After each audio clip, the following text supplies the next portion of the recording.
Settings हम पढ़ रहे थे प्रीवियस क्लास में।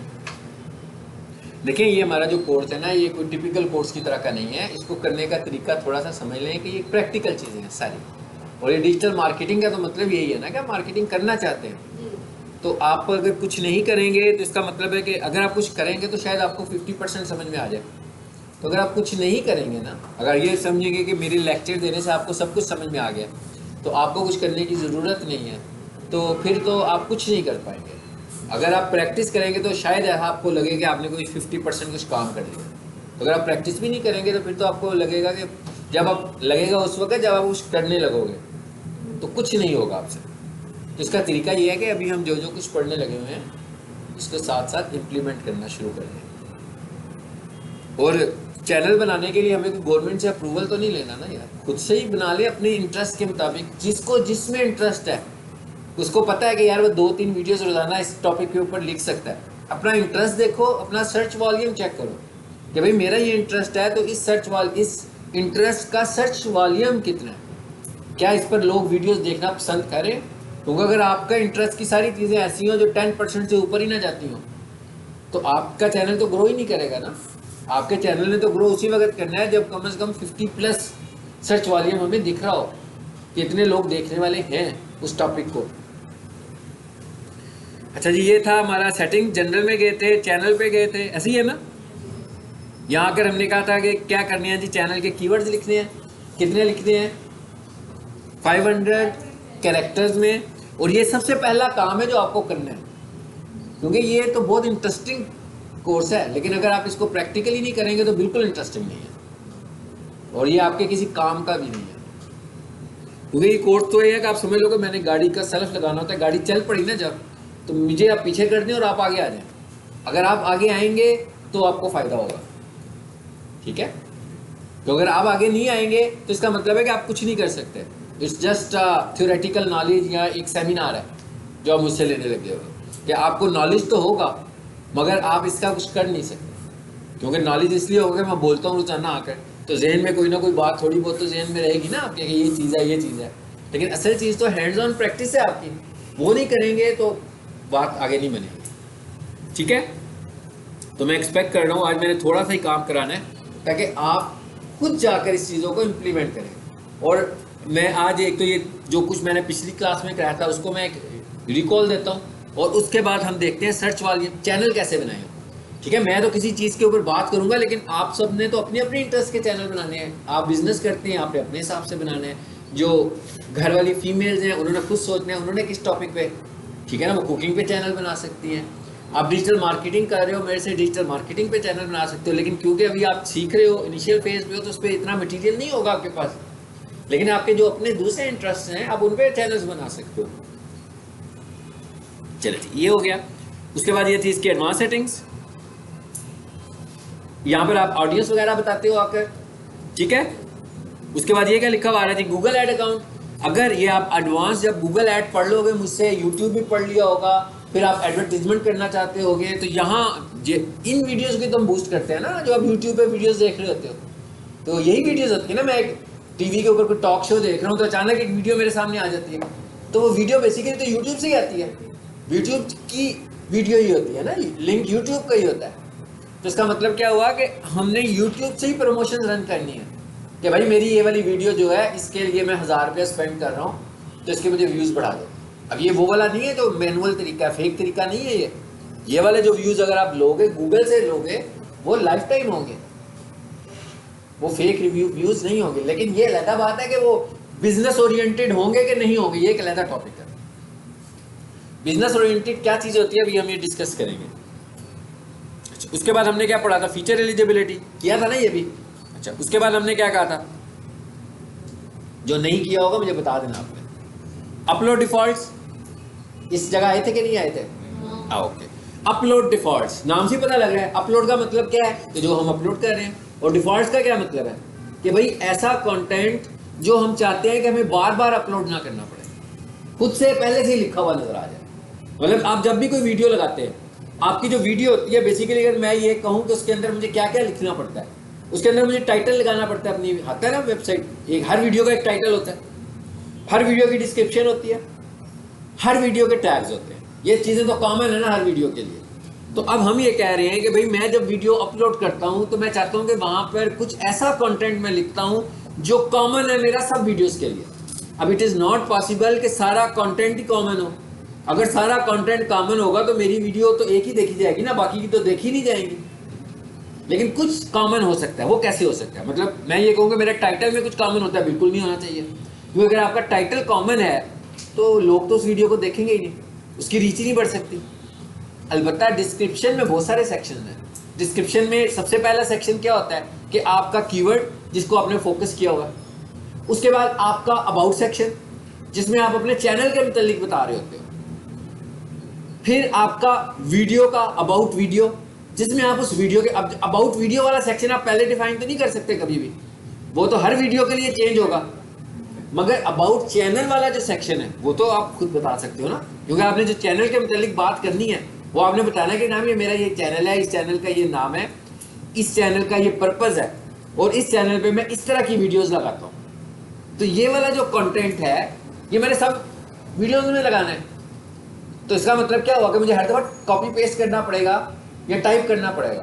तो मैं क्या करता हूँ, इसको कहाँ पे जाके लिख देता हूँ, अपलोड डिफॉल्ट्स में लिख देता हूँ। अच्छा, अब अगर आप ये देखें अपलोड डिफॉल्ट्स में इस वक्त टाइटल में तो कुछ नहीं लिखा हुआ ना, मैंने आपको जो चैनल खोल के दिखाया हुआ है, लेकिन उसके किस हिस्से में कुछ लिखा हुआ है, डिस्क्रिप्शन में। और इस दफा हमने यहां पर क्या लिखा हुआ है, सिर्फ ये स्टार्स अकेडमी का चैनल है। यहां पर एक ये वाला पार्ट है जो हमने पहले से ही फिक्स कर दिया।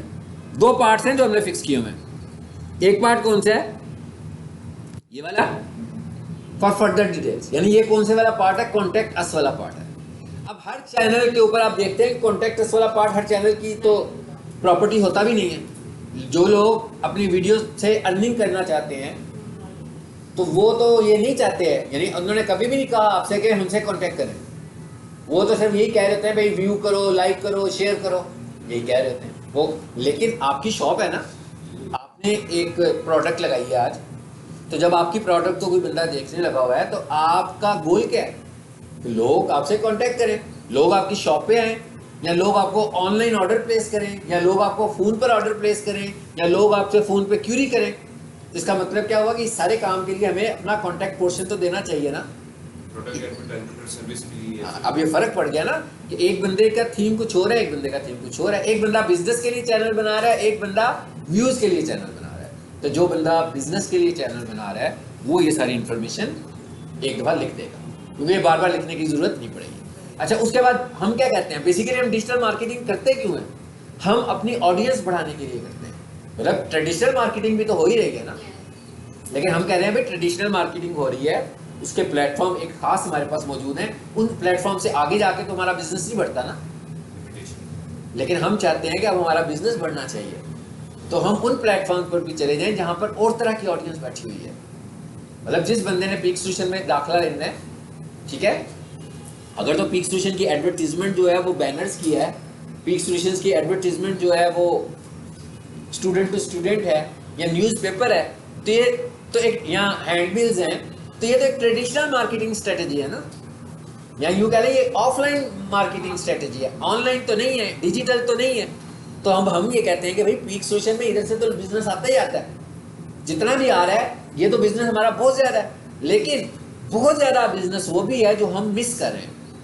वो कौन सा बिजनेस है, वो यूट्यूब वाले लोग, वो सोशल मीडिया वाले लोग, वो वेबसाइट वाले लोग, वो गूगल की बिजनेस प्रोफाइल पर आने वाले लोग, उन लोगों को भी तो टारगेट करने हैं हमें, फिर हमें डिजिटल मार्केटिंग मिल जाए। तो इसका मतलब क्या होगा, असल में हमें ऑडियंस यहाँ से लेनी है। अब मैं ये क्या कह रहा हूँ कि एक ऑडियंस किसकी है, यूट्यूब की है, एक ऑडियंस आपके सोशल मीडिया की है, एक ऑडियंस आपकी वेबसाइट की है। तो जब मैं कहता हूँ एक बंदा मेरे यूट्यूब पर आ गया है तो क्यों ना मैं उसको अपने सोशल मीडिया प्लेटफॉर्म्स भी बता दूँ, ताकि जब वो मेरे यूट्यूब पर आए और वो मेरे फेसबुक पर जाना चाहे और वो मेरे इंस्टाग्राम पर जाना चाहे तो आसानी हो जाएगी ना उसको। यानी डिजिटली मैं ग्रो करूंगा, यानी मैं काम कर रहा हूँ यूट्यूब पर, ठीक है, लेकिन यूट्यूब से मैं थोड़ी सी ट्रैफिक किधर लेकर जा रहा हूँ, इंस्टाग्राम पे लेकर जा रहा हूँ, मैं उधर से ही ट्रैफिक अपनी वेबसाइट पे लेकर जा रहा हूँ। इसका मतलब क्या हुआ कि हमें इसमें एक सेक्शन कौन सा बनाना चाहिए, अपने सोशल मीडिया लिंक्स का भी एक सेक्शन बनाना चाहिए। ठीक है, अगर आप नीचे आकर देखें ये तो एड्रेस वाला है ना सारा। ये अगला पार्ट कौन सा है?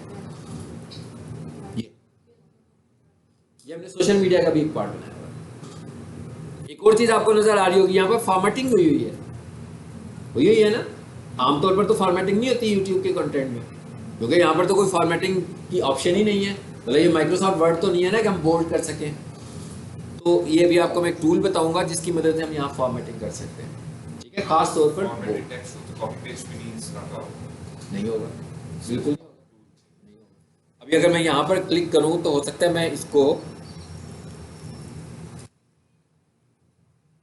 आप डिस्क्रिप्शन लिख रहे होंगे ना, जैसे कंट्रोल V करेंगे तो बोल्ड हो जाएगा, मगर ये बोल्ड आपको ही दिख रहा है। ये जब वीडियो किसी और ने देखनी है ना तो उसको ये बोल्ड नजर नहीं आएगा, लेकिन ये वाला जो बोल्ड आपको नजर आ रहा है ना, बोल्ड हुआ हुआ ना ये टेक्स्ट, ये हमने जो जिस स्ट्रेटेजी से किया हुआ है ये हर किसी को दिखेगा और ये YouTube को भी दिखेगा। ये YouTube इसको बेहतर समझता है, क्योंकि हमने क्या किया बेसिकली, बोल्ड करके हमने हाईलाइट कर दिया कि फोकसिंग पॉइंट ये है हमारा, ये बताना चाह रहे हैं, ठीक है। अभी मैं आप बात करता हूँ कि फॉर्मेटिंग कैसे आनी है। तो इसका मतलब क्या हुआ कि यहाँ पर ये आएगा। अब यहाँ पर एक चीज़ नोट करें, यहाँ पर मैंने फेसबुक दिया हुआ है, लेकिन आपको लग रहा होगा कि ये मेरे फेसबुक का एड्रेस कैसे आ रहा है, अजीबोगरीब तरीके से आ रहा है ना। यानी हम क्या करते हैं, ये भी एक डिजिटल मार्केटिंग की स्ट्रेटेजी है। हम चाहते हैं कि हमारे जो एक्चुअल URLs हैं वो नज़र ना आए, हमारे जो एक्चुअल URLs हैं वो नज़र ना आए, ठीक है। SEO के हवाले से ये एक प्लस पॉइंट होता है और हैकिंग के चांसेस भी इसमें कम हो जाते हैं, ठीक है। अब इसके लिए हम क्या यूज़ कर रहे होते हैं, इसमें हम यूज़ करते हैं URL शॉर्टनर्स। शॉर्ट करने का मतलब क्या होता है, छोटा कर देना। सो URL शॉर्टनर्स क्या है, हमारे पास कुछ प्लेटफॉर्म्स हैं जो आपके URLs को शॉर्ट कर देते हैं। और इस वक्त जो यहाँ पर URL शॉर्टनर है, देखिए वो कौन से वाला URL शॉर्टनर है, बिटली। ये एक वेबसाइट है जिसका नाम है बिटली। बिटली एक वेबसाइट है जिससे आप किसी भी लेंथी URL को छोटा कर लेते हो और वो एक्चुअल URL नजर नहीं आता। लेकिन अगर मैं इसको कॉपी करूं और यहां पर पेस्ट कर दूं, देखते हैं क्या होता है। कॉपी कुछ और किया मैंने, जब आउटपुट आएगी तो URL देखें चेंज हो गया, पेस्ट करते हुए कुछ और URL था, दिखते हुए कुछ और URL था, लेकिन जब उसकी आउटपुट आई है तो एग्जैक्टली मेरा पेज ही नजर आया यहाँ पे। और पेज का URL ये आया है, ये वाला URL तो नहीं है ना वहाँ पर तो बिटली लिखा हुआ था। तो हमने क्या हुआ बेसिकली, इस लंबे URL को शॉर्ट कर लिया। इसके लिए हम क्या यूज करते हैं, URL शॉर्टनर्स, और बहुत सारे URL शॉर्टनर्स हैं, ठीक है। इस वक्त जो सबसे पॉपुलर है वो है बिटली। तो ये कैसे है जी, ये मैं लिखूँ बिट, आगे बिटली लिखा हुआ, bit.ly, बिटली, ये एक वेबसाइट है।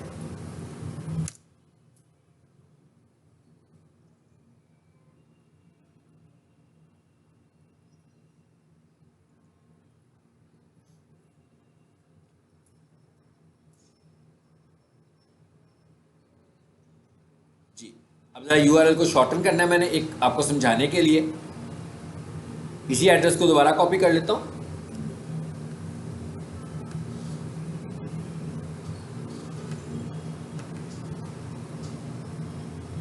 जी, नीचे आ गया हूं, ये ऊपर नहीं नजर आएगा, नीचे लेकर आया हूं मैं इसको। और यहां आकर आपने क्या कर देना है, शॉर्टन योर लिंक। सो यहां पर आपने अपना पहले लिंक पेस्ट करना है जिसको आप छोटा करना चाह रहे हैं। जी, मैं इस लिंक को छोटा करना चाहता हूं। उसके बाद हमने क्या करना है, इस शॉर्टन के बटन को प्रेस करना है। क्या हुआ, ये रखिए, ये लिंक छोटा हो गया। इस लिंक को मैं कहीं पे इस्तेमाल करूंगा, ये भी एक SEO का फैक्टर होता है, चाहे वो वेबसाइट की SEO, चाहे वो YouTube की SEO। कि इस तरीके से आपने, इसका मतलब क्या हुआ कि सबसे पहली चीज़ तो ये है कि आपके सोशल मीडिया के अकाउंट्स भी आपने बना लेने हैं। बेशक उनमें जाकर जो हमने डिटेल वर्क करना है वो तो आगे जाके करेंगे ना, लेकिन आपके कम से कम अकाउंट्स तो बने होने चाहिए। कहाँ, फेसबुक पर, कहाँ, इंस्टाग्राम पर, ट्विटर पर, लिंक्डइन पर, कम से कम इतने, मैंने कहा कम से कम ये वाले आपके अकाउंट्स होने चाहिए। क्योंकि जब हम सोशल मीडिया मार्केटिंग की बात करते हैं तो हम फेसबुक ऐड चलाएंगे, जब हम फेसबुक ऐड चलाएंगे तो वही इंस्टाग्राम पे भी चलेगी, दोनों प्लेटफॉर्म पे चलेगी ना। तो आपका फेसबुक अकाउंट होना चाहिए, आपका इंस्टाग्राम अकाउंट होना चाहिए, आपका ट्विटर होना चाहिए और लिंक्डइन का अकाउंट होना चाहिए। सो आपके ये वाले सारे अकाउंट आज से ही बन जाने चाहिए। और अकाउंट बनाना तो मेरा ख्याल है मेरे से ज़्यादा एक्सपर्ट आप लोग हैं ना। फेसबुक अकाउंट सबका होता है, इंस्टा सबका होता है। जी वैसे QR कोड की जनरेट है, मैंने ऊपर देखा था जब आप नीचे आ रहे हाँ जी, QR कोड भी जनरेट हो सकता है थे, या आपके लिंक्स का भी हो सकता है। जी, ठीक है, लिंक्स का भी हो सकता है। वो आपको मैं लेता से टॉपिक अगर आपको चाहिए, वो हमसे रेलिवेंट नहीं है, लेकिन अगर आपने QR कोड जनरेट करवाना है उसके लिए तो इतनी सारी वेबसाइट्स होती हैं। जैसे जी इस टाइम ट्रेडिशनल मार्केटिंग के अंदर QR को मुझे पता है कि उसमें आप लोग QR कोड से लोगों को अट्रैक्ट करते हैं। लिंक के लिए स्पेशल उनका एक अकाउंट लेके या फिर कॉन्टैक्ट नंबर लेके लिंक शेयर करना पड़ता जी जी, है। QR उनको सामने प्लेस हाँ, QR करके आप उससे कर लेते हो, बिल्कुल ठीक कह रहे हैं आप। तो ऑनलाइन लिखिएगा, ऑनलाइन QR कोड जनरेटर बहुत सारी आ जाएंगी, जिससे आप अपनी वेबसाइट का भी QR कोड जनरेट करा सकते हैं, एड्रेस का भी QR कोड जनरेट करा सकते हैं, ठीक है। और QR कोड जनरेट करवा के आप किसी भी जगह पर उसको पेस्ट कर दें, ठीक है। और उससे कहेंगे भाई अपने पास वो आपके पास ऐप तो होगा ना QR कोड, जैसे उसे स्कैन करें तो आ जाएगा। इसी तरह जो आपकी प्रोडक्ट्स होती हैं उनके ऊपर हम पेस्ट कर देते हैं, हाँ, बॉक्सेस के ऊपर, बॉक्सेस के, print करके। हाँ, बॉक्सेस के ऊपर हम उसको प्रिंट करवा लेते हैं, ठीक है। तो जब हम उसे बॉक्सेस पर प्रिंट करवाएंगे तो कोई भी बंदा उस बॉक्स को यूं करेगा तो सारा डाटा उसके पास आ जाएगा, सारी वेबसाइट ऐड टू कॉन्टैक्ट हो जाता है सीधा सीधा, आपको इतनी मेहनत करने की जरूरत नहीं पड़ती, ठीक है। अब तो ये बहुत आम सी चीज़ हो गई है, ठीक है। पेमेंट्स भी होती हैं। पेमेंट्स भी इस तरह होती है। ये बिटली नहीं ना करता सर कि स्पेशल नहीं नहीं, बिटली का ये काम नहीं है, आपने QR के लिए QR वाली पे जाना है, ठीक है। इसका काम मैंने 2013 में किया था, फर्स्ट 13 हमारा एक क्लाइंट था, वो चाइना गया था, उस वक्त ये नया QR कोड आया था यहाँ पे, पाकिस्तान में इसका इतना ट्रेंड नहीं था, यानी कि जो प्रिंटर्स थे उनको भी नहीं पता था इसका, क्योंकि पाकिस्तान के विजिटिंग कार्ड्स के ऊपर तो होता ही नहीं था।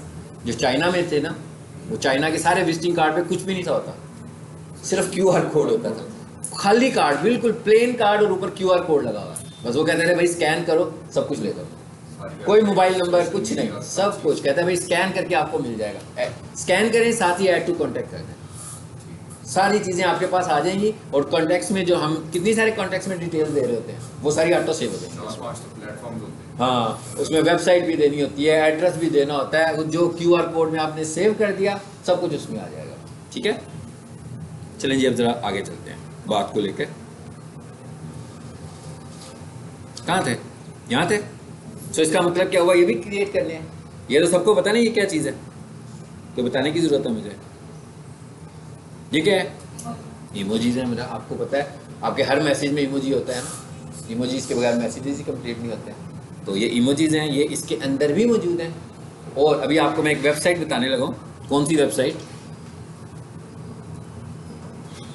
F symbols. नहीं चलेगी, मैं क्या नहीं चलेगी, पाकिस्तान में ये वेबसाइट नहीं चलती है। VPN देखिए कितने बच्चे शरारती है ना आजकल, कहने सब कुछ पता है। VPN आपने इंस्टॉल करना है, और जब आप VPN इंस्टॉल करेंगे तो ये वेबसाइट चलेगी, ठीक है। तो एक काम करते हैं, मेरे पास देखें किसी में VPN है,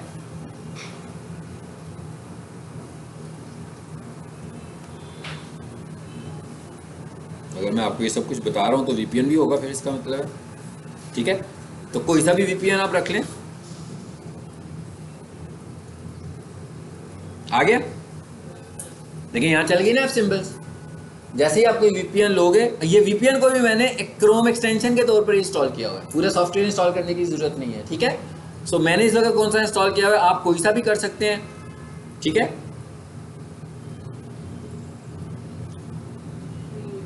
ठीक है, ये इसका कोई नाम आ रहा है, मुझे वैसे याद नहीं है कौन से वाला मैंने किया हुआ है, ठीक है। तो इसके बाद ये इंस्टॉल हो जाएगा, ये देखिए ऊपर बोर्ड लिखा हुआ आ रहा है। अब आप ये, और ये जो काम अब करने लगे हैं हम, ये वाला काम आप फेसबुक के लिए भी कर सकते हैं, इंस्टाग्राम के लिए भी कर सकते हैं, यूट्यूब के लिए भी कर सकते हैं, क्योंकि उसके अंदर भी फॉर्मेटिंग की इतनी डिटेल्ड ऑप्शंस नहीं होती हैं, ठीक है। सो यहाँ से कंटेंट कंपोज करें, कलरफुल, बोल्ड, जैसे ये मैंने इस वक्त बोल्ड को चूज किया है, और यहाँ आया हूँ मैं, यहाँ आकर मैंने टाइप कर देना फ्री डिजिटल मार्केटिंग ट्यूटोरियल्स लिख दिया जी मैंने। नीचे आकर देखें ज़रा, आ रही है फॉर्मेटिंग सारी। जो चाहिए आपको यहाँ से उसे पिक कर ले। मैं कहा जो आपको चाहिए, मिसाल के तौर पर मुझे ये वाला चाहिए, सपोज कर लेते हैं, थोड़ा सा मैं डिफरेंट सा पिक कर रहा हूँ। वैसे तो ऐसा कंटेंट नहीं लिखना चाहिए जो रीडेबल ना हो, ठीक है, लेकिन सिर्फ आपको दिखाने के लिए मैंने कहा मैं डिफरेंट सा करता हूँ। और मैं इसको सेव नहीं करूँगा, सिर्फ आपको बताने के लिए। आगे इस तरह आप डिफरेंट तरह की यूनिक फॉर्मेटिंग करने के लिए एक तो इससे ये होगा कि आपका जो कंटेंट लगा होगा, लिखा होगा, वो थोड़ा सा अट्रैक्टिव भी लगेगा। क्योंकि अगर आप सिंपल से टेक्स्ट में लिखोगे, जैसे नोटपैड में लिखा होता है, तो इतना अट्रैक्ट नहीं करेगा। लेकिन इसको अगर आपने यूज़ किया होगा, यानी वेबसाइट कौन सी थी, एफ सिंबल्स, और इसके अंदर सिर्फ एफ सिंबल्स में बोल्ड ही नहीं है, इसको आप एक्सप्लोर करना है, इसमें बहुत कुछ है। देखिए बहुत कुछ है ना।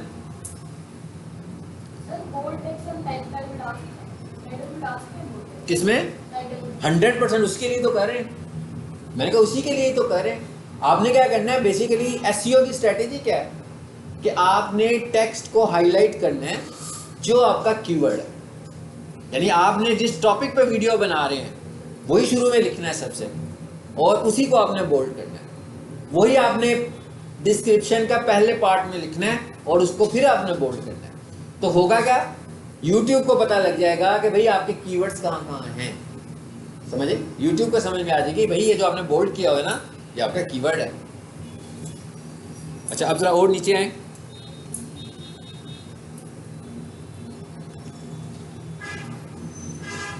ये क्या क्या कुछ लिखा हुआ आ रहा है जी,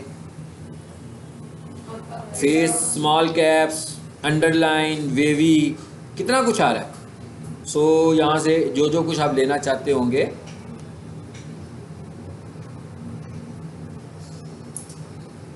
ये सिंबल्स पे जाएं, ये सिंबल्स में आ गए। अब सीधे कितने सारे आ रहे हैं, ये भी यहाँ से जो भी आपको चाहिए होगा। टेक्स्ट है सारे, इमेजेस है ना, लेकिन इमोजीज हैं, वो राइट क्लिक करके आप इमोजीज लगाते होते हैं टेक्स्ट के साथ लगा सकते 100%, इसीलिए तो ले रहे हैं इनको। टेक्स्ट इमोजीज, ये बेसिकली पिक्चर तो नहीं है ना, पिक्चर है ना आइकॉन है, ये इमोजीज हैं। ये वही इमोजीज हैं जो आपको वैसे नज़र आ रहे होते हैं, लेकिन उसमें इतनी वैरायटी नहीं होगी, इसमें वैरायटी ज़्यादा है। ठीक है, चलो अब आ जाते हैं वापस, इसे बंद कर दें, इसे भी डिलीट कर देते हैं, बल्कि इसको सेव नहीं करेंगे हम।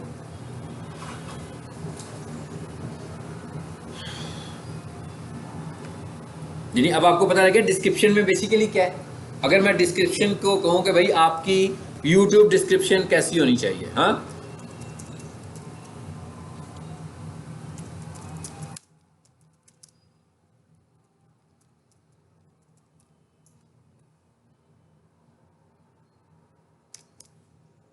मतलब इसके अंदर मुख्तलिफ सेक्शन होने चाहिए, इसमें मुख्तलिफ सेक्शन होने चाहिए।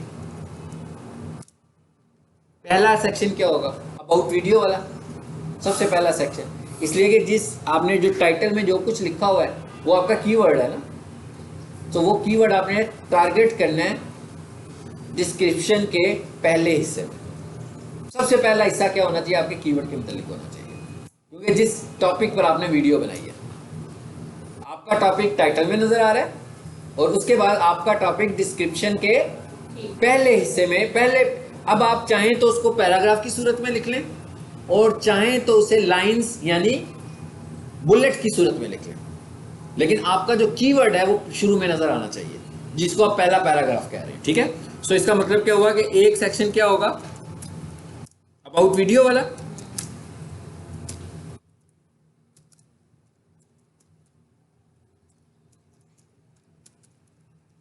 यानी कि पहला सेक्शन तो ये हो गया आपका। जो अगला सेक्शन है, एक सेक्शन क्या होना चाहिए, अबाउट चैनल। अब ये वाला तो आप डिफॉल्ट में भी लिख के आ सकते हैं कि जब अच्छा सा अबाउट सेक्शन डिफाइन कर लें। ठीक है,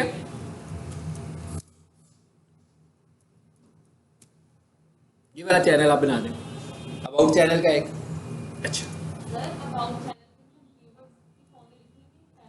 आपने कोई भी बात करनी है कीवर्ड की सूरत में लिखनी है, लेकिन अबाउट बताते हुए जो कीवर्ड बीच में आ सकते हैं वो, हमने कीवर्ड्स को फोर्सफुली यूज नहीं करना, मतलब ऐसे दे तकिया कलाम के तौर पर अपना कीवर्ड इस्तेमाल नहीं करना, बल्कि कीवर्ड कंटेंट की तरह लेकर आना है बीच में, यानी कंटेंट में एडजस्ट हो सकते हो वो वर्ड्स। अगर हमारे मैसेज में कीवर्ड आ जाए तो लाजमी बात है आएगा, क्योंकि आप कोई और बात तो लिख ही नहीं रहे, आप तो अपने चैनल के मतलब लिख रहे हो, तो आपके चैनल का जो टॉपिक है वही तो कीवर्ड है, ठीक है ना। उसको हमने इस तरह इसमें लेकर आना है। अच्छा, एक सेक्शन आपने क्या बनाना है, अबाउट सोशल मीडिया लिंक्स। फिर इसमें एक सेक्शन आपने क्या बनाना है, अबाउट योर बिजनेस, यानी ये कौन से वाला सेक्शन है, कॉन्टेक्ट अस वाला। अब अगर आप बिजनेस कर रहे हैं तो फिर आपका एक सेक्शन क्या होना चाहिए, सर्विसेज स्लैश प्रोडक्ट्स का। अच्छा, YouTube जो है ना वो ये भी पसंद करता है कि आप अपने चैनल में एक्सटर्नल लिंक्स भी लगाएं उन वेबसाइट्स के जो अथॉरिटी वेबसाइट्स हैं, लेकिन उन अथॉरिटी वेबसाइट्स का किसी ना किसी तरीके से कोई कॉन्टेक्स्ट आपके चैनल से बनना चाहिए। अब अगर मैं कहूँ अथॉरिटी वेबसाइट, तो विकीपीडिया एक अथॉरिटी वेबसाइट है और उस वेबसाइट के ऊपर तो हर चीज़ मौजूद होगी, हर चीज़ के मतलब इंफॉर्मेशन है ना। तो इसका मतलब क्या हुआ कि एक लिंक तो आप विकीपीडिया का लगा दो। इसी तरह आपने फिर दूसरी वेबसाइट के भी कोई अथॉरिटेटिव लिंक्स लगाने हैं, बहुत सारे नहीं लगाने, मतलब 3-4 लिंक्स लगा रहे हैं जो अथॉरिटेटिव लिंक्स हो। लेकिन एक चीज़ याद रखनी है कि जब आप किसी दूसरी वेबसाइट का लिंक लगा रहे हैं तो आपको इतना ज़रूर पता होना चाहिए कि वो वेबसाइट बंद तो नहीं होने वाली किसी भी वजह से। फॉर एग्जाम्पल, आपने एक लिंक दिया हुआ है वीडियो में और यूट्यूब उस वीडियो को रैंक कर रहा है, तो इसका मतलब क्या हुआ, आपका लिंक भी तो डिस्ट्रीब्यूट कर रहा है। अब कोई बंदा उस लिंक पर जाए और उसकी डोमेन की एज पूरी हुई हो और वेबसाइट बंद हो गई, या उस पर कोई वायरस एक्टिविटी होगी, खास तौर पर सबसे डेंजरस क्या है, वायरस सस्पिशियस एक्टिविटी, पर चाहे वो आधे दिन के लिए हुई है, यूट्यूब ने फौरी तौर पर आपको स्ट्राइक भेजनी है कि भाई आपने इसमें जो लिंक लगाया हुआ है वो तो सस्पिशियस यूजर्स को डिस्टर्ब कर रहा है, उनके कंप्यूटर में वायरस आ रहा है उसकी वजह से, तो आपकी वीडियो के ऊपर एक बहुत डेंजरस किस्म की स्ट्राइक आएगी। तो ये विकिपीडिया तो पाकिस्तान में बैन हो गया, तो ये भी स्ट्राइक कर देंगे? बैन होने से तो स्ट्राइक नहीं आएगी ना, बैन होने से क्या हुआ है, क्लिक करेगा खुलेगी नहीं, यही होगा ना ज़्यादा से ज़्यादा। लेकिन वो तो इस वजह से नहीं ना खुल रही है हमारी कि हमने उसको लोकली बैन किया हुआ है, और तो कोई वजह नहीं है उसके ना खुलने की, ठीक है।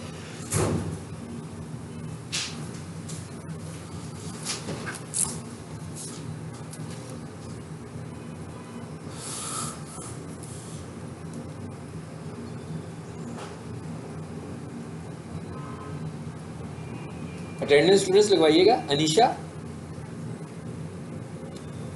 रूहान, बिस्मा, राना यूसुफ, वकास, जैद, आमना, जैनुल आबिदीन, अंसर, बिलावल, तलहा, ईमान और शहरियार।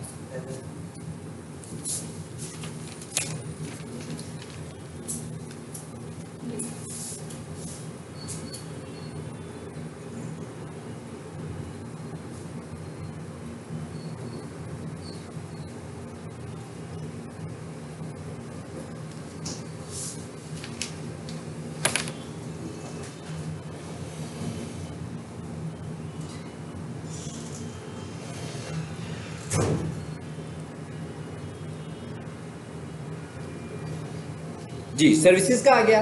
अच्छा, उसके बाद अब आपका चैनल आहिस्ता आहिस्ता ग्रो होना शुरू हो गया।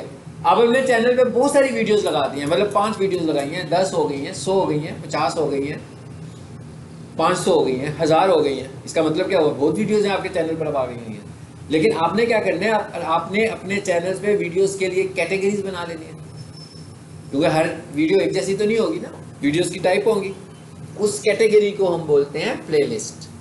यानी आपने क्या करनी है, अपनी प्लेलिस्ट क्रिएट करनी है और प्लेलिस्ट के अंदर कैटेगरी वाइज वीडियो लगानी है। जैसे मैं कह रहा हूँ, मैं पढ़ा रहा हूँ भाई, मैं फ्रीलांसिंग पढ़ा रहा हूँ, जब मैं फ्रीलांसिंग का लेक्चर दे रहा हूँ तो मैंने जब उसको लगाना होगा तो मैं उसको फ्रीलांसिंग की कैटेगरी में डाल दूंगा। उसके बाद जब मैं यूट्यूब पढ़ा रहा हूँ तो जितने भी मैं यूट्यूब की क्लासेस ले रहा हूँ उसको मैं यूट्यूब की कैटेगरी में डाल दूंगा। उसके बाद मैं फेसबुक के एड्स पढ़ा रहा हूँ तो मैंने एक कैटेगरी बनाई है Facebook ads, category wise videos जा रही हैं। अब मेरी कुछ वीडियोस बहुत पॉपुलर हो रही हैं, कुछ दरमियानी सी पॉपुलर हो रही हैं, तो मैं क्या कर सकता हूँ अपने प्लेलिस्ट के लिंक भी कुछ डाल दूँ और अपने कुछ पॉपुलर वीडियोस के लिंक्स भी कुछ डाल दूँ। तो एक सेक्शन ऐसा भी बना लें जो मेरी ही वीडियोस के मुतालिक हो, ताकि अगर किसी बंदे को टॉपिक वाइज मैंने लिखी हो कि भाई अगर आपको इस टॉपिक में इंटरेस्ट है तो इस पर क्लिक कर दें, इस टॉपिक में इंटरेस्ट है तो इस पर क्लिक कर दें।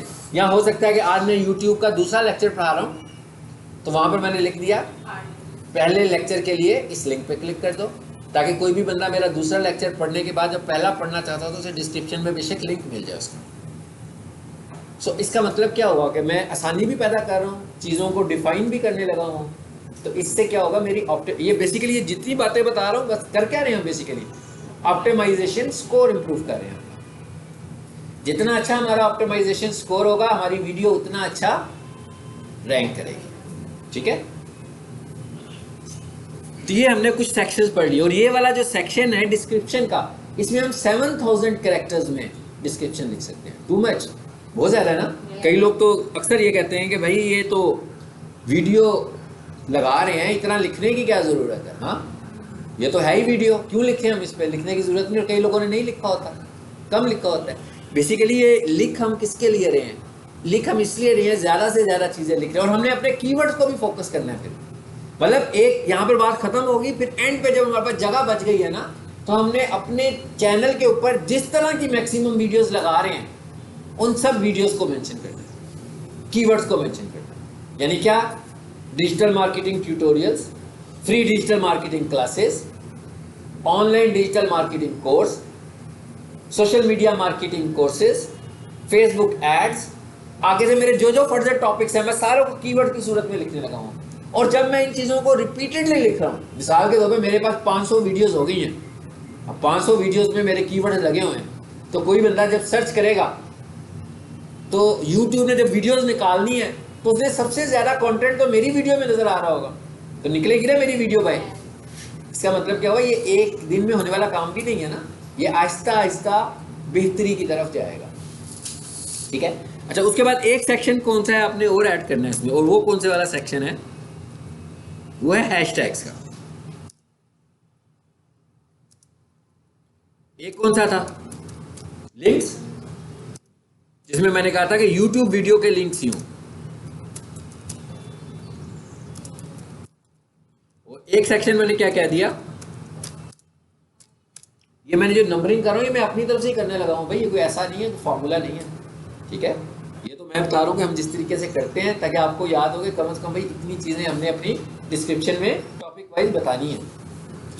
उसके बाद एक चीज़ क्या है हमारे पास, हैशटैग्स। हैशटैग्स कैसे लिखते हैं हम, सबको पता है, ऐसे लिखते हैं। ठीक है ना, मिसाल के तौर पर मैंने कीवर्ड लिखा तो मैंने लिखा ऑनलाइन डिजिटल मार्केटिंग कोर्सेज, लिख दिया। अब मैंने इसी को टैग में लिखा तो मैंने ऐसे लिखा, कीवर्ड में लिखा तो ऐसे लिखा। अब मैंने जब इसका हैशटैग बनाना है तो इसका हैशटैग मैं ऐसे बनाऊंगा, hash online digital marketing courses, space निकाल दी बीच में से। तो ये क्या बन गया, टैग। जब हम कहते थे ना कि टैग्स लगाने हैं तो हम कह रहे थे भाई 500 कैरेक्टर्स में टैग लगा लो, इससे ज़्यादा नहीं लगा सकते, चाहे वो चैनल के टैग्स हों चाहे वो वीडियो के टैग्स हों। लेकिन जब हम कहते हैं ना हैशटैग लगाने हैं तो हैशटैग की जो लेंथ है वो कैरेक्टर्स में नहीं है, वो नंबर ऑफ हैशटैग्स पे है, नंबर ऑफ हैशटैग। अभी मैंने जो हैशटैग लिखे हैं कितने लिखे हैं, सिर्फ एक हैशटैग लिखा है। यानी इसका मतलब है यहाँ पर कैरेक्टर्स की लेंथ काउंट नहीं करती। हाँ, हैशटैग लगा कहाँ रहे हो, डिस्क्रिप्शन में। अगर आपके पास डिस्क्रिप्शन में मजीद कैपेसिटी है, यानी कि 7000 कैरेक्टर्स थे ना, तो अभी आपके पास भैया आपने तो अभी डिस्क्रिप्शन लिखी है 4000 कैरेक्टर्स में, तो अभी तो बहुत पड़े हुए हैं हैशटैग्स, जगह तो बहुत पड़ी हुई है लिखने की, तो हम लिख सकते हैं। लेकिन हैशटैग्स को हमने कंट्रोल कैसे करना है, विद इन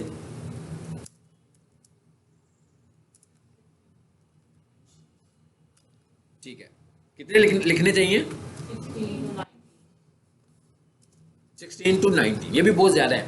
16 हैशटैग लगा लें। अच्छा, बेसिकली हैशटैग देने का मकसद क्या है कि वही है ये टैग्स हैं और वही हैशटैग की सूरत में आ रहे हैं। तो वो कहते हैं कि भाई टैग्स की तो एक लिमिट है ना आपके पास, तो आपकी टैग की लिमिट पूरी हो गई, तो कुछ अभी आप और लगाना चाह रहे थे, तो कहते हैं आप क्या करें, उसको कंटेंट में लिख लें, कंटेंट की सूरत में, और साथ ही हैशटैग बना दें उसको, ताकि आपने अगर टैग कोई और लगाना है तो वो हैशटैग की शक्ल में मिल जाए। लेकिन आपने टैग को भी हैशटैग देना है, खास तौर पर जो टैग आपका टाइटल का टॉपिक है, टॉपिक टाइटल में है, टॉपिक डिस्क्रिप्शन के पहले पार्ट में है, टॉपिक को हैशटैग भी करें और टॉपिक को टैग्स में भी लिखें। काफ़ी जगहों पर आ गया ना। अब वो ये देखेगा कि भाई ये एक टॉपिक है, कोई भी बंदा टाइप करता है, फिर वो देखता है कि कौन सी वीडियोज़ हैं जिस पे इस टॉपिक को ज़्यादा अच्छे तरीके से डिस्कस किया हुआ है। तो हमने कहाँ किया हुआ है, टाइटल में, हमने कहाँ किया हुआ है, डिस्क्रिप्शन में, हमने कहाँ किया हुआ है, टैग में, हमने कहाँ किया हुआ है, हैशटैग में, बहुत सारी जगहों पर है। और मेरी कोई 100 वीडियोज़ लगी हुई हैं। अब 100 वीडियोज़ में जब मेरी लगी हुई है और किसी और बंदे की अगर 40 वीडियोज़ लगी होगी और उसने इतनी टारगेटिंग भी नहीं की होगी, तो क्या होगा, मैं ही रिपीटेडली ऊपर नजर आना शुरू हो जाऊंगा, बार बार मेरी ही वीडियोस नजर आएंगी। खैर मैंने आपकी क्लास में रियल एस्टेट का दिखाया था, वो घूम फिर के पाकिस्तान प्रॉपर्टीज की वीडियोस आ रही थी मोस्टली। उसकी वजह क्या थी कि उसके अंदर कंटेंट में हमने रिपीट की हुई हैं वो चीज़ें जो लोग सर्च कर रहे हैं। ठीक है, तो जब हमारी वीडियो रैंक करेगी तो लोग हमारी वीडियो को ही देखेंगे ना। अच्छा, अब एक चीज़ रह गई कि सर्च वॉल्यूम आपने कैसे चेक करना है, जो काम आपने आज जाके करना है। इसमें आए, यहाँ आए। सर्च वॉल्यूम तो आप लोगों ने अपनी अपनी इंटरेस्ट से देखना है।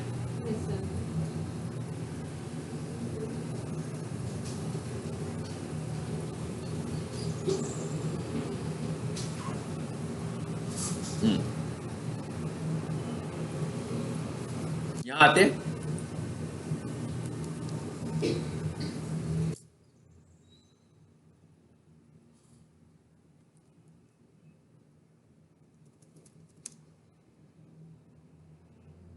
चलिए जी, मैंने क्या लिखा, कुकिंग रेसिपीज, हाँ, और ये लिख के हम एंटर करते हैं।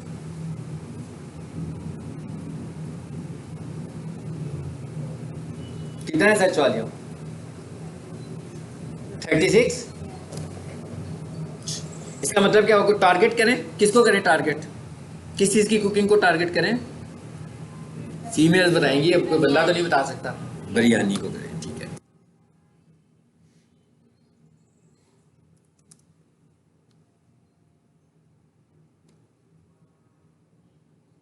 क्या हुआ, एकदम 71 होगी ना। अब ये मुझे कौन बता रहा है, ये मुझे एक्सटेंशन बता रही है। ये आपने इंस्टॉल करके सबसे पहले अपनी इंटरेस्ट निकाल लिया। ठीक है, इसी तरह मैं कहता हूं भाई, मैं लिखता हूं ऑनलाइन मार्केटिंग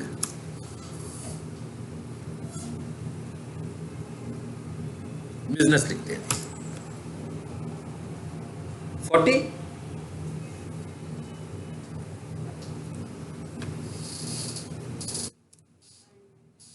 अब अगला मैंने क्या कीवर्ड लिखा, अर्न मनी ऑनलाइन,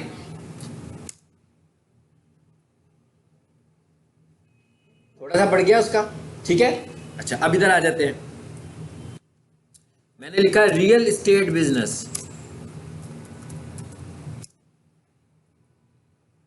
आइडियाज 45। अच्छा, अब मैं इसको एक टारगेटेड निश पे ले जाता हूं और मैं कहता हूं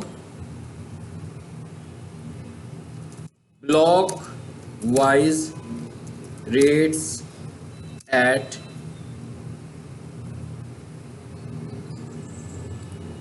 GHA मिलता, बढ़ गई। यानी अब आपने क्या करना है, अब अभी देखें मैंने क्या लिखा है, ब्लॉक वाइज रेट्स, वीडियोस देखें किसकी आनी शुरू होगी। एकदम एक ही बंदा है ना बार बार जिसकी आ रही है ज़्यादा, पहली वीडियो भी इसी की आ रही है, दूसरी भी इसी की आ रही है, नीचे ये किसी और की आई है, फिर एक और वीडियो इसी की आ गई है, उसके बाद फिर इसी की वीडियो आ गई है, ये फिर इसी की वीडियो आ गई है, बार बार एक ही बंदा आई जा रहा है ना। इसका क्या मतलब हुआ कि इसकी ऑप्टिमाइजेशन बहुत अच्छी हुई है, इसलिए कि ये हर वीडियो में ये बार बार लिखा होगा कहीं ना कहीं, ये जो टर्म हम लिख रहे हैं ये राइट साइड पे नीचे आए जरा,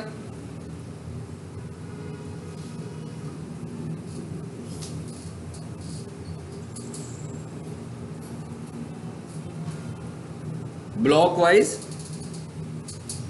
रेट्स। अच्छा अब इधर आए जरा और लिखते हैं हम।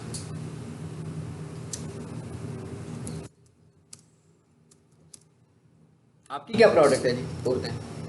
वर्ब्स हैं और क्या कहते हैं एसएमडीज हैं, सरफेस पैनल लॉन्ग्स हैं, एसएमडीज एसएमडीज। ऐसे ही लिखते हैं। जी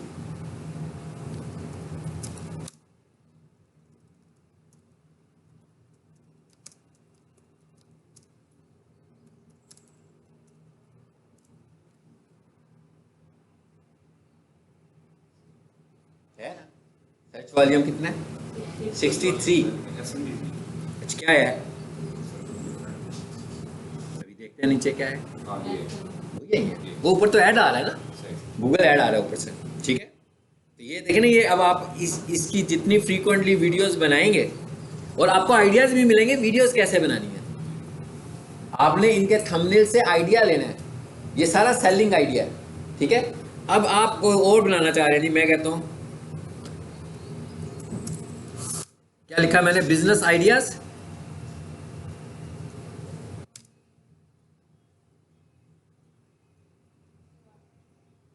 बिजनेस आइडियाज पर जो चैनल्स बने होते हैं ना, बिजनेस आइडियाज का मतलब क्या है, ये कोई लिमिटेड नहीं है।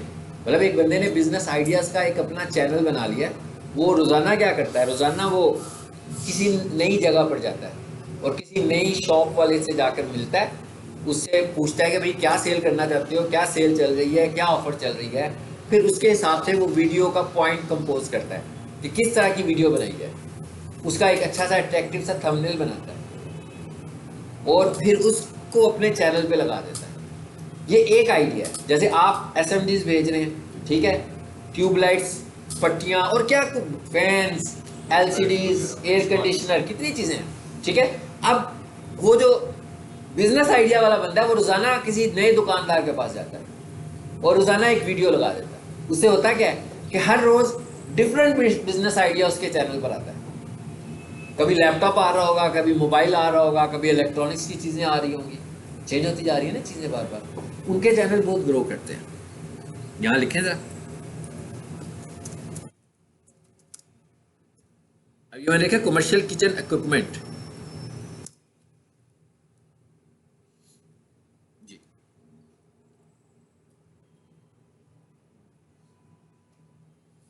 आ जाए ना नीचे, अभी देखते हैं बिजनेस आइडियाज वाला चैनल आपको मैं दिखाता हूँ। ये बिजनेस आइडिया वाला चैनल है, ये बिजनेस आइडिया का चैनल है। क्या है इसका नाम जी, आम इंसान। ये लोगों के पास जाके वीडियोस बनाता है। ये इसकी शक्ल देखेंगे तो वाकई एक आम इंसान है, ठीक है। मतलब आप ही की तरह का इंसान है, आप लोग भी ये काम कर सकते हैं। मतलब एक आम सा बंदा है जिसके पास करने को कुछ नहीं था, तो उसने कहा चलो मैं लोगों की वीडियोस बनाना शुरू कर देता हूँ, ठीक है।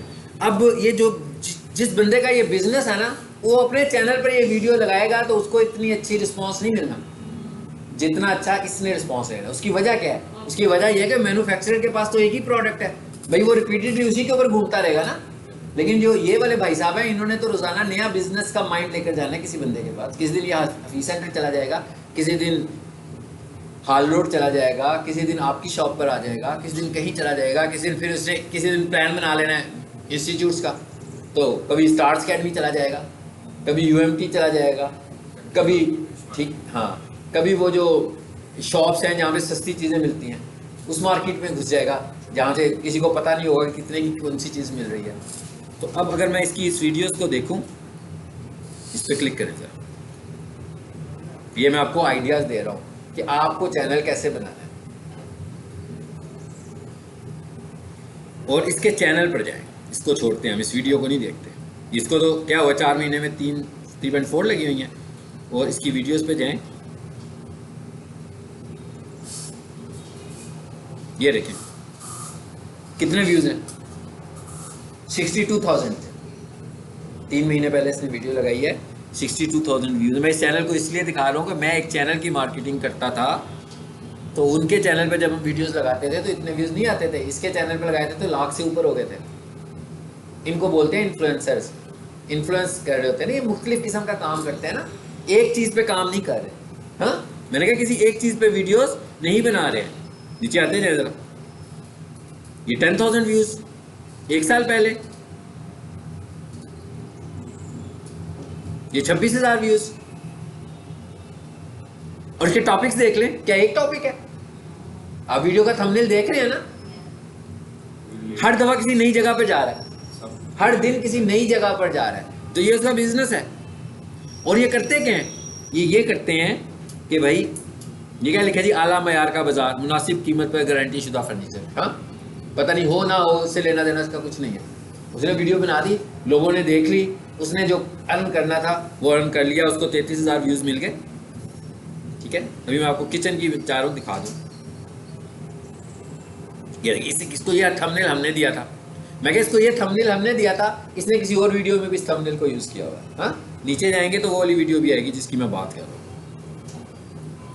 ये व्यू देखें, 1,37,000 व्यूज इस वीडियो को मिले हुए हैं। और इसके चैनल पर वीडियो लगाने से इनको बहुत बिजनेस लीड्स मिली थी। अपने चैनल पर वीडियो लगाने से इतनी बिजनेस लीड्स नहीं मिली थी जितने इसके चैनल पर लगाने से मिली थी। उसकी वजह क्या है कि इसकी ऑडियंस मिक्स्ड ऑडियंस है, एक ही तरह की ऑडियंस नहीं है। मतलब मैं कोई पढ़ाने वाला हूँ, मेरी वीडियोस लोग देखने लगे हैं तो सब स्टूडेंट्स ही होंगे ना, और तो किसी तरह का कोई बंदा नहीं होगा। लेकिन इसके चैनल पर मुख्तलिफ ऑडियंस है, क्योंकि मुख्तलिफ चीज़ें लगा रहा है तो ऑडियंस भी मुख्तलिफ है, सो इसलिए इसकी रीच बढ़ जाती है। तो इसने क्या किया था, पहली वीडियो लगाने के बाद जब इसको शुरू में एकदम 60,000 व्यूज़ मिल गए तो इस जो कंपनी का ऑनर था उन्होंने कहा भाई एक और वीडियो बना दो, फिर ये बंदा हाथ नहीं आएगा। पहली वीडियो ये फ्री बना के गया था, दूसरी वीडियो ये पैसे लेके बनाएगा, इसलिए उसको पता पैसे लेके बनाएगा, दूसरी वीडियो के ये पैसे लेगा। और साथ में उनसे ये भी कहेगा कि जनाब ये वीडियो आप अपने चैनल पे नहीं लगा सकते, मैं अगर वीडियो बनाऊंगा तो मेरी पार्टनर मेरी एंटिटी होगी। YouTube सर ये कॉपीराइट क्लेम्स वगैरह करता है, अगर ये वीडियो है, हाँ, वीडियो क्लेम करेगा तो ये वीडियो को क्लेम करेगा कि जनाब ये तो मेरी ऑडिटिंग हुई, मेरी रिकॉर्डिंग है। सबसे पहली बात तो ये है ना कि सबसे पहले तो यही पता लगेगा भाई अपलोड किसने किया, पहले ऑनरशिप उसके पास चली जाएगी, उनके पास जाएगी ना। अदरवाइज तो फिर थर्ड पार्टी लीगल कंपनीज होती हैं जो ये वेरीफाई करवाती हैं कि असल ऑनर कौन है। असल ऑनर वो बंदा बता सकता है कि मैं हूँ असल ऑनर, लेकिन वो उस डिबेट में जब जाएगा तो उसका अच्छा खासा टाइम वेस्ट होगा, उसको सारी चीज़ें प्रूफ करनी पड़ेंगी ना कि भाई इसके अंदर जो लोगो यूज़ हुआ है वो मेरा है, इसके अंदर जो आपको एम्प्लॉय नज़र आ रहा है वो भी मेरा है, ये कोई इन्फ्लुएंसर है, तो ये प्रूफ करना पड़ेगा हमें। अदरवाइज वैसे भी दूसरी सबसे पहली बात क्या है, सबसे पहली बात तो यह है कि भाई अपलोड किसने की, पहले उस बंदे ने अपलोड कर दी तो पहली ऑनरशिप तो उसको मिल गई ना कि इसकी वीडियो है। ठीक है, सो ये मैंने आपको कुछ आइडियाज़ दिए हैं।